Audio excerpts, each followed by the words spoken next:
While Britain is a relatively free and prosperous country, what's happened to our healthcare, it's in effect been Sovietised, And of course, because we're a relatively rich country, when you want to do Soviet planning well, you can do it by throwing a vast amount of money at it. We have a health system in this country that is spending more than £100 billion this year.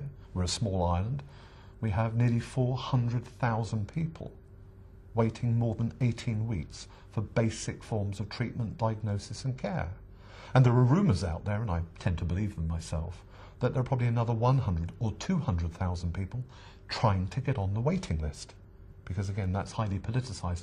When are you on a waiting list? And by how do we define a waiting list? This is what you get in a monopoly state system. When I look at the National Health Service in this country today, I see a lot of mythology, particularly held by friends overseas in other countries.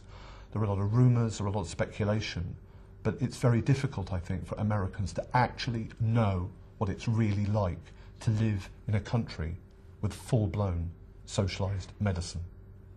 I think it's very difficult to imagine for an American what it's like to wait 18 weeks for some form of diagnosis or treatment and care. I think it's very difficult for them to imagine what it's like to work on average, this is not the rich, but the average person in this country works from the 1st of January to around the 1st of June. That's what it takes for them to pay their taxes.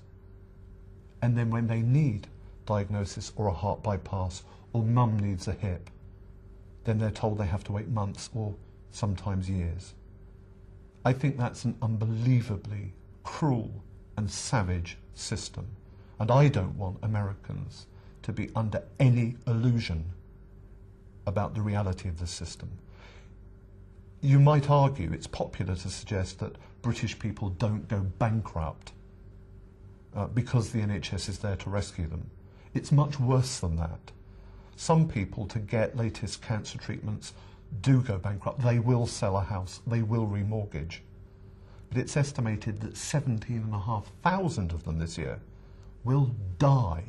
They won't even have the benefit of going bankrupt in this country because they'll be dead because of the inefficiencies that surround our state healthcare system.